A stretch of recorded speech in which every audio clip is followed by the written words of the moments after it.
Welcome to the Runway, where we cover current events in crypto, Web3, and tech. It's Wednesday, June 12th. Let's take off. First up, probably the biggest news of the year, in my opinion, is how Bitcoin will benefit from end of US-Saudi Petro Dollar Deal. Key insights.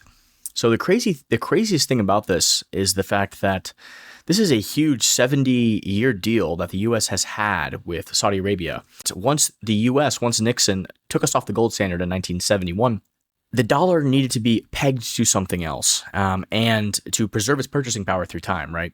The whole initiation of the petrodollar, and there are so many implications of all this, right? There was the Cold War and, with Russia and basically having the Saudis accept only dollars for oil meant that all other countries in the world have to buy their oil with US dollars, right? So it creates this artificial demand for US dollars, and it allows the US to print money and to essentially always have a demand for its treasuries. And, there was a deal with Saudi Arabia where we gave them weapons, defense, and we basically said, here, hold our treasury reserves, as your savings, and make sure that all countries settle their transactions with you guys in dollars, right? So for the past 70 years, after we went off the gold standard, it became the era of what we call the petrodollar, right? So recently, this deal was not renewed by Saudi Arabia a couple days ago. When I was searching this yesterday, none of the mainstream news outlets are covering this. There's no attention on this. There's not even a story about it from what I've seen. Let me check today, because yesterday it was like there was no mainstream outlets that said anything about this, right? Only some crypto news outlets.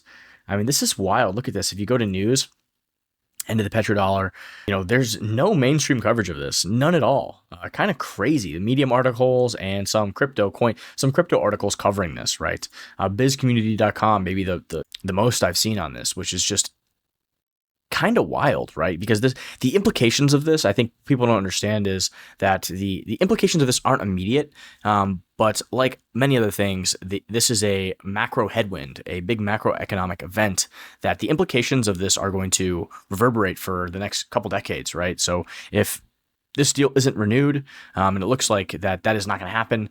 And you can't blame these other countries for wanting to shift away to a multipolar world. They don't want to have their dollar reserve seized. They don't want to have their treasury, their reserve asset debased. So you can't really blame them in a lot of ways. And it's just natural for this deal to be resolved here. But I've seen little to no mainstream coverage on this, and it is a very significant thing that's happened here. This is a video by a guy named Andrew Geek, and he does a great job explaining this whole thing and some of the implications underneath it. I recommend listening to the latest Bankless podcast episode, where Luke Groman goes deep with the Bankless guys to discuss the implications of this. And I think that's probably the best analysis that I've heard. And I could talk for almost an entire hour just about this issue, because it goes so deep and has to do with questions like what is money, and how money is tied to energy. And if you look at the cost of energy, how it affects people's lives. I mean, there's so many different rabbit holes we could go down, right? When you work, you are essentially trading your life's energy for a currency that stores essentially energy, right? So Bitcoin and gold mining are an extension of that proof of work. With the US dollar, there's been some connection to that, because all oil needs to be traded. And what is oil? All oil needs to be traded in US dollars. And what, if you boil it down, what is oil itself? Oil is energy, right? It's the energy that powers the world. These hydrocarbons that have powered the world for the past, many decades, and probably will continue to be a major part of that in the future as time goes on. That will wane, and that will go less and less. There's some seriously big implications at play here. So highly recommend taking the 10 to 15 minutes to watch this video and listening to that Luke Groman Bankless episode. Next up, Australia cracks down on online gambling with crypto credit card ban.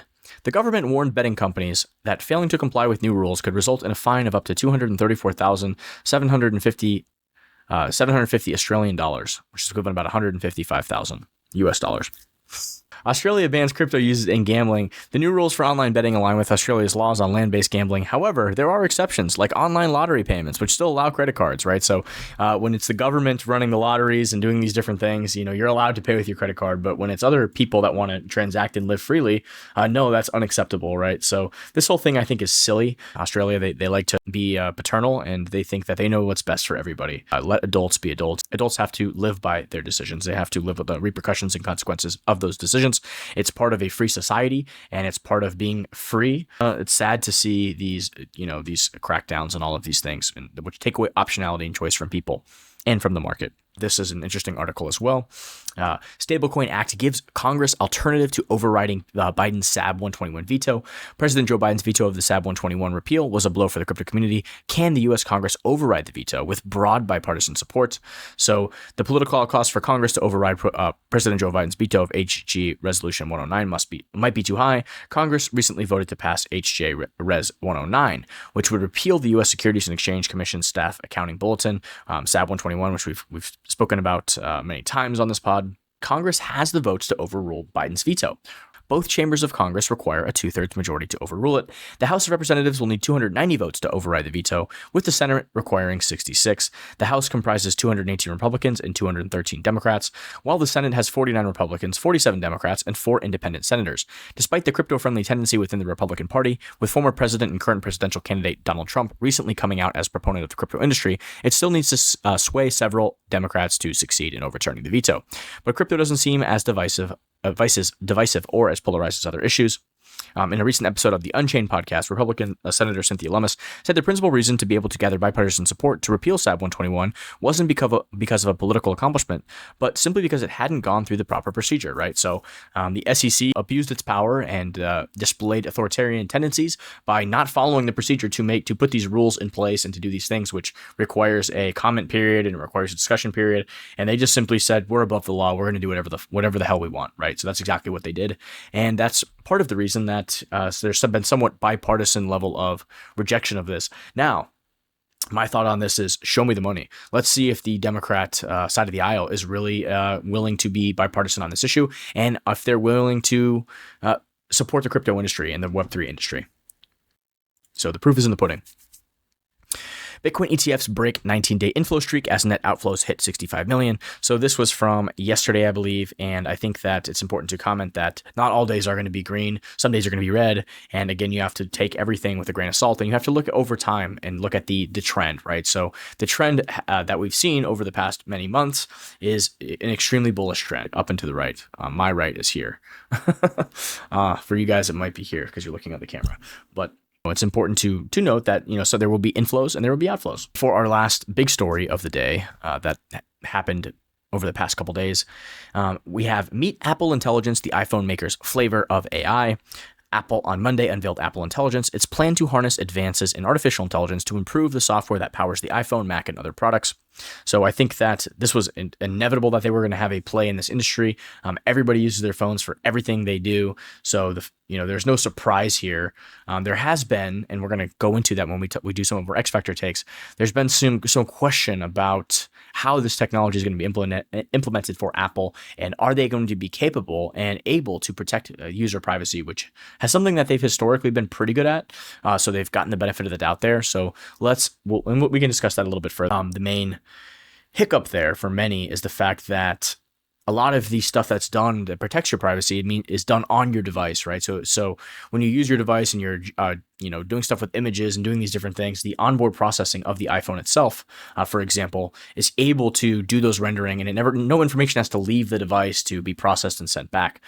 Now, when it comes to AI, there's a massive amount of compute, right? We've been talking about a lot about this, about the trend of the increased demand for compute and how that's going to go exponential over the course of the next couple decades.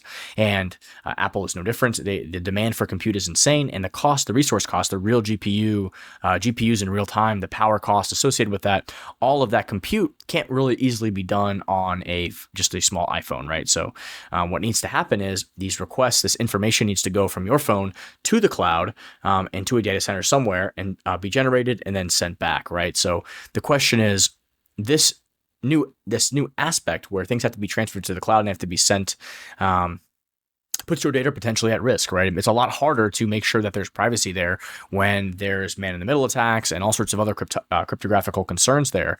And also the temptation for Apple now to harvest and mine your data, or as has been mentioned, OpenAI being involved in this whole process. Are they going to protect your data? And can you trust them? And my inkling is no, they haven't built up much trust, and in fact, in my opinion, they're the opposite for me, right? With all of the social engineering and propaganda they're putting into their models, from that to this whole concept, all of the controversies with Sam Altman, and just there's kind of this expression that's like, when one person calls you a duck, you're probably not a duck, but when everyone's calling you a duck, you're kind of a duck, right? So you're hearing this whole situation where he didn't listen to Scarlett Johansson and wanted to do it his way anyway, so he kind of found a voice, supposedly found somebody's voice that was similar to her. That's kind of unethical in my opinion. Then, obviously the board removed him. Whether that was the right decision for the company or not at the time remains to be determined. And obviously, if the goal is to create value and generate profits, probably was a bad decision to remove him. But the board, remember, this was a nonprofit entity. This company was set up as a nonprofit, and it wasn't really even a company, right? It was the whole point of when Elon set this thing up. It was to be this open source, and that's why it's called OpenAI. It was supposed to be open source and open to the public and be an alternative against the troubling things that Google was doing behind the scenes, right? And that was the logic, some of the logic that was behind this. And the company is still called OpenAI, but they are anything but open at this point in time. They have completely gone closed source, and they are literally the hypocrisy is just it's unfathomable to me how they can still keep that name as the company, yet go against everything, almost everything that their ethos and the vision of why this nonprofit entity, it was created. It's like, open source. It was called OpenAI. It was supposed to be an open source nonprofit. Now it's a for-profit closed source company, still being called OpenAI. So really the trust factor is very low there. Not saying they haven't done good things for humanity. They aren't a successful company, or they might not be a successful company. Not saying that, they haven't moved humanity forward in some ways. But there's also tremendous risk there, and also conflicts of interest. So let's move on to our X Factor takes of the day.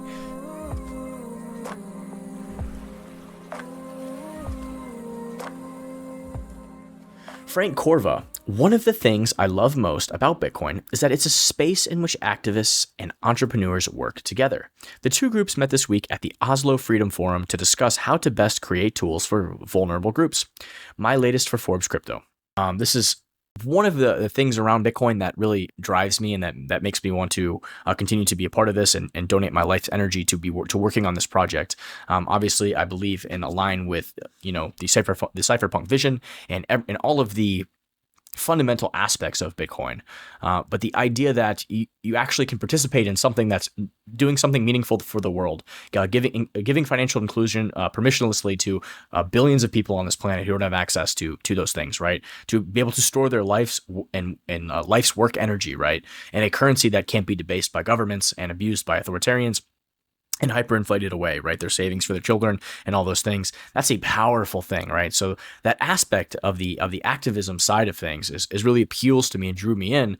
And naturally, I am an entrepreneur, right? So, and there's plenty of businesses and things to be built, right? So this is just a beautiful area to focus on. And I was, drawn for the ethos, the philosophy, the potential for humanity, and for the entrepreneurial aspect, right? So I think this is a important comment here by Frank, because it really puts into words what a lot of us have felt that are involved in this space. Autism Capital. Not sure why this needs to be said, but pay Elon. The guy made a deal with impossible to reach goals, reached them, and deserves his reward. How is this even a discussion? You're worried about him selling his stock? Have you considered him feeling snubbed if he doesn't get paid and shifting his focus elsewhere? It doesn't matter if the number is big. Like the post says, a deal is a deal. Pay the man. Absurd. Could not agree more. And for the context of this situation, you've got Delaware, which has great, hundreds of years of LLC and limited liability company and corporation case law, and a lot of people set up companies there, and I have in the past. But guess what? Going forward, I will never, ever in a million years ever set up a company in Delaware ever again. It's unfathomable that this is possible, where you have a legal contract that was ratified and agreed to by shareholders, and you have some woke propagandist activist judge who decides that they are above the law and they're just going to change the law at their behest. They're just going to basically take a contract and use some convoluted bullshit and take and just throw hundreds of years of contract law out the window, right? And just say, I know everybody agreed to this contract, but guess what? I know everybody in the news said it was impossible for Elon to accomplish, and they had no problem bashing him and dragging him through the mud for years on end when he didn't achieve the goals, right? But guess what? Now that he's actually achieved that goal after, 5 to 10 years of working on this and insane work and beating all expectations, we're just going to say, no, we're going to violate this contract because I feel like it, because I was appointed by Joe Biden and he doesn't like Elon Musk, and now I'm going to violate the law, right? And I'm going to just be an activist. I mean, some of these judges should just be absolutely ashamed of themselves, and they need to be disbarred from practicing law, right? They swear an oath, and this is just an example of a violation of law, in my opinion. And again, this is my opinion, right? I'm not an attorney, I'm not a judge, but looking from the outside looking in, the case law is extremely clear, and this is just an example of activism in the courtroom, which we've seen a lot of lately, and it sucks because the United States has been the bar for to not have this banana republic type of nonsense occur. And it seems like it's occurring a lot now here in the United States.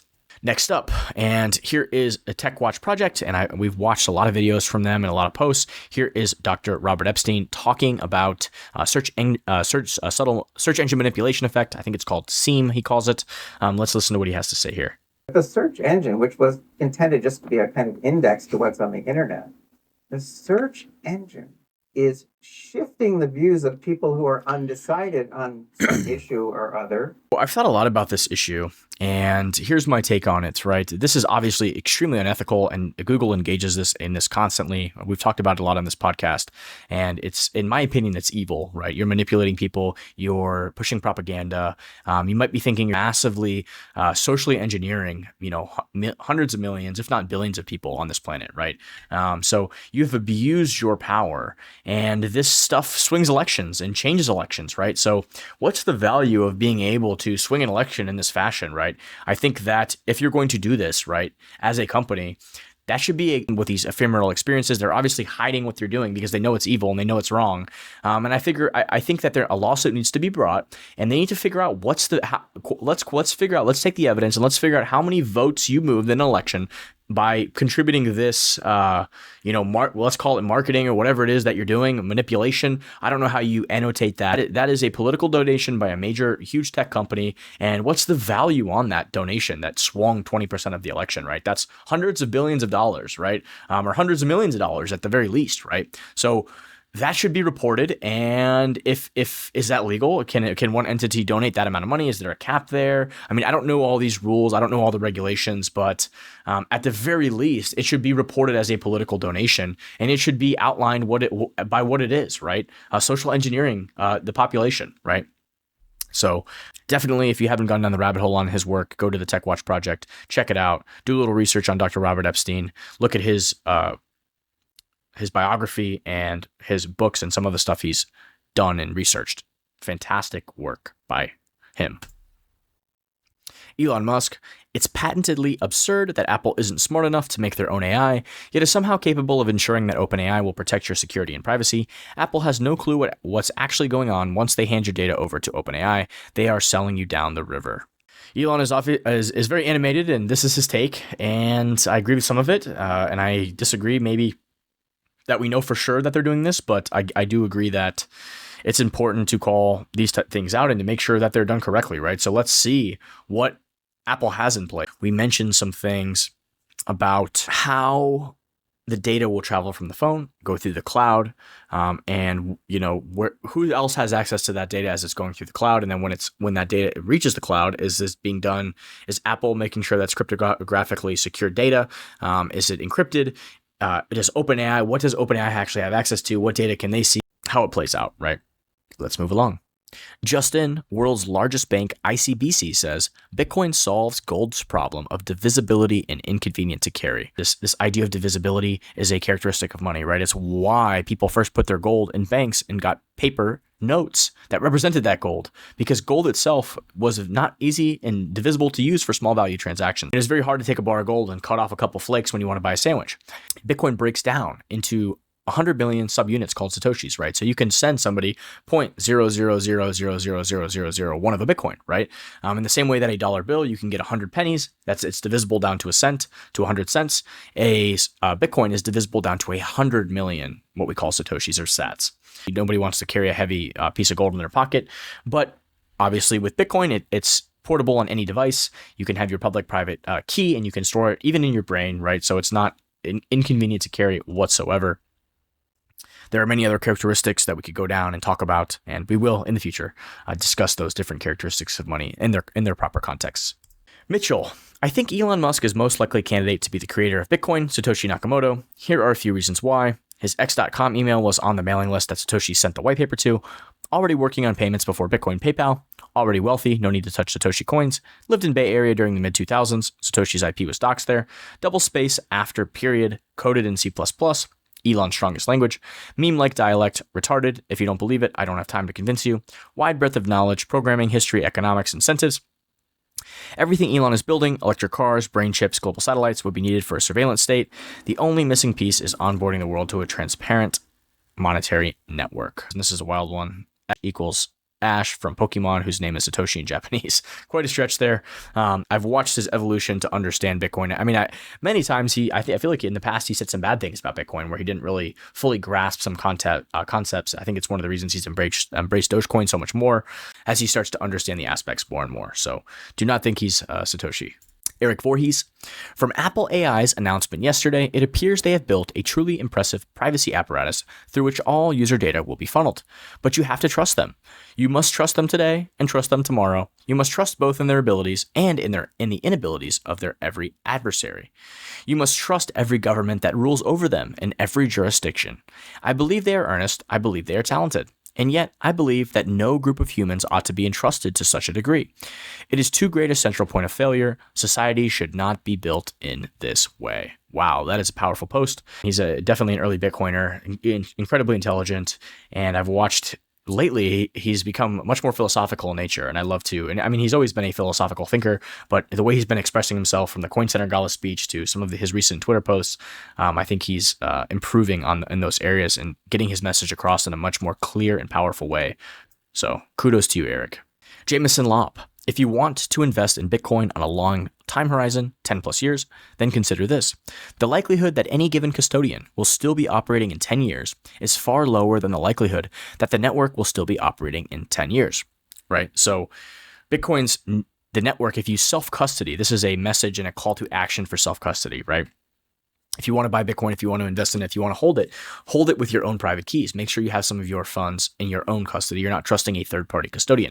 We've seen over the years the Mt. Goxes, the FTXs, right? If you had your coins there, you lost, right? You lost much of the value that you had there because you were trusting these third parties. And the whole point of Bitcoin is to not have trusted third parties. So that is the message here that Jameson is preaching.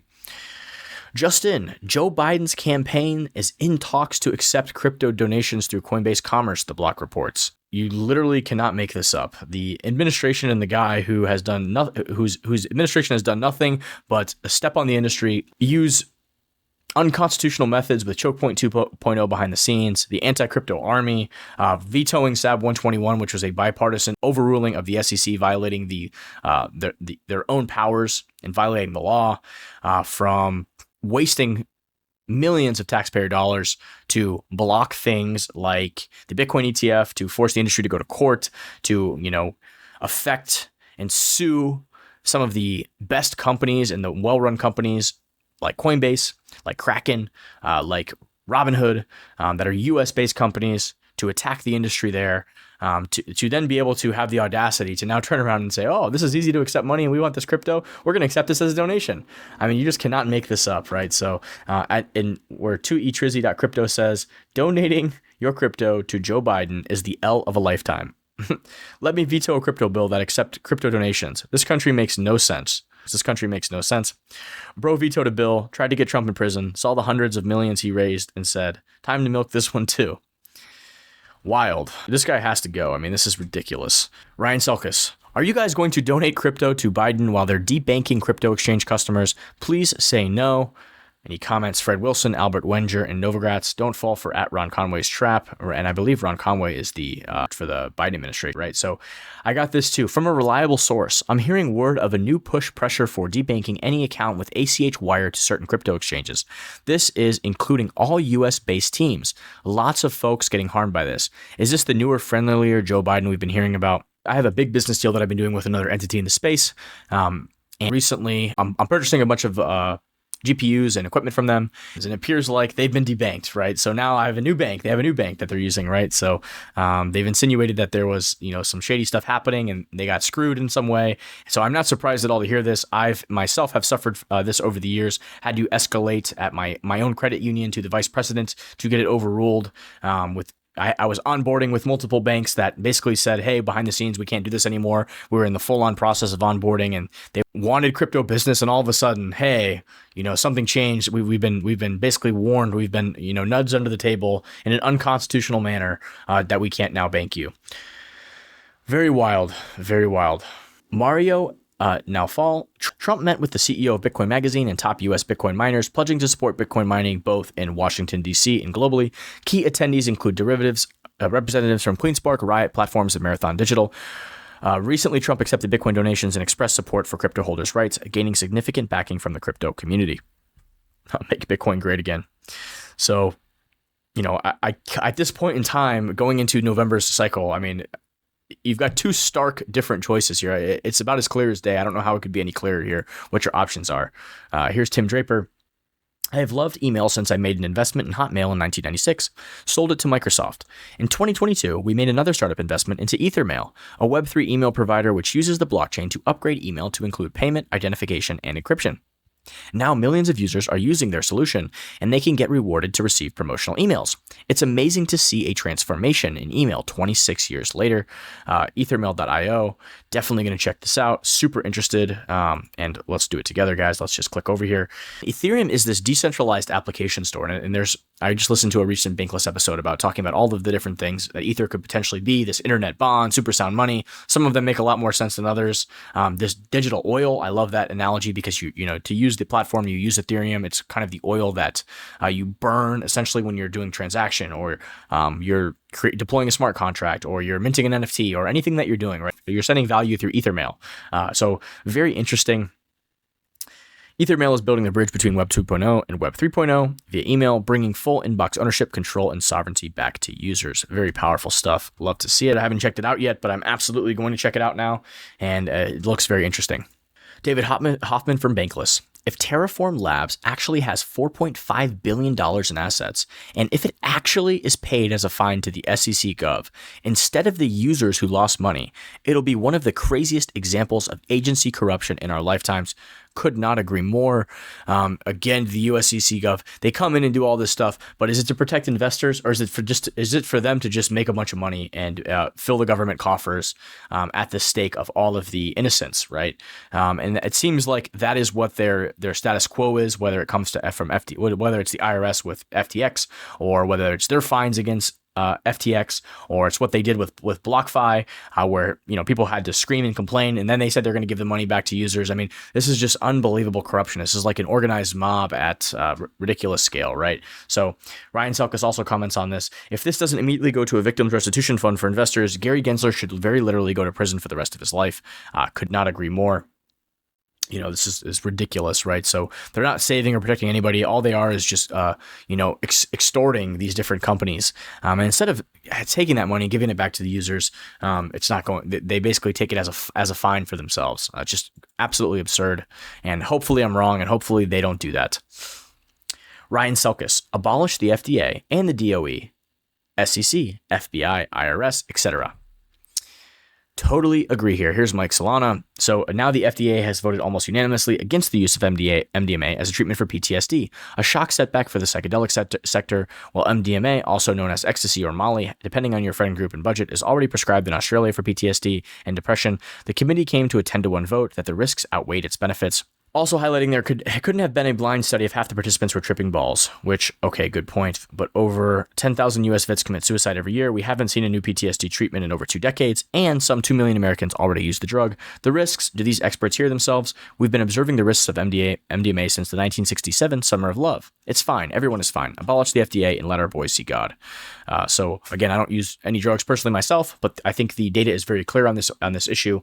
And it's just an example of how, the data is clear in the sense that these guided trips that the psychologists and psychiatrists are doing this all over the world in different countries, and the results are profound, right? There's a resetting of the brain that occurs for many people that have trauma and different things, and they can sort of go and remove those triggers from their brains, and it helps them. And this is an example of the taking freedom away from the population, freedom away from people. No one's forcing anybody to do this, right? So give people the option, the choice to use this as a medical treatment. I think is the fact that people can't have the freedom and sovereignty of their own bodies and decide what they're going to put in or out of their body, I think is ridiculous. It's a shame. So I think a lot of these agencies end up doing more harm than good and cost the taxpayers trillions of dollars. Dennis Porter. Now more than ever, we must defend Bitcoin as a nonpartisan technology. Bitcoin is for the right, the left, the middle, and everything in between. It is for conservatives and progressives. It is for Republicans and Democrats. Bitcoin is for everyone. I think someone needs to tell the progressives and the Democrats that this is the case, right? Because the majority of them are not in support. And, that's a shame. Because I do agree, Bitcoin is for everybody, right? It's for people in any country, all over the world. It's this beautiful voluntary opt-in technology. Nobody forces you to do anything. It just subscribes to the libertarian ethos of, it's a choice. If you want to use Bitcoin, feel free. If you don't want to use Bitcoin, you don't have to, right? There's no force. There's no coercion. There's none of those things. So Bitcoin is absolutely for everybody, right? But we haven't seen that displayed in reality from the results of the politicians here in the United States. And I hate to say it, and I wish it wasn't so, but this is where we are. Like Randolph Harrison here, he's saying partisanism is upon us whether we like it or not. The Boomercrats did this, no one else. They bear the fault and should be held to account. One of their core principles is to, and I quote, deconstruct capitalism. Bitcoin is anathema to their goals. Let's move along. Amanda Fabiano, our industry has faced an enormous amount of political struggle, fueled by misinformation and misguided narratives. Our industry needs politicians that are interested in learning about the benefits of Bitcoin and Bitcoin mining. We must encourage growth of the Bitcoin mining industry in America. Bitcoin mining offers substantial advantages, including strengthening the electrical grid and fostering job creation, particularly in small-town USA. Today, a representation of Bitcoin miners had the chance to explain that to President Trump. I am hopeful that this educational session will mark the beginning of a shift in perspective, allowing us to return our focus to building. And finally, we'll leave this with a post from Nico. The Overton window just exploded, and this is a real-time post from Donald Trump that was posted earlier today, I believe. And this was after he met with all of the publicly traded Bitcoin miners and different people in the industry. And here's what he had to say. Vote for Trump. Bitcoin mining may be our last line of defense against a CBDC. Biden's hatred of Bitcoin only helps China, Russia, and the radical communist left. We want all the remaining Bitcoin to be made in the USA. It will help us be energy dominant. And with that, guys, stay safe, stay blessed, never stop learning, keep an open mind. Thanks for listening.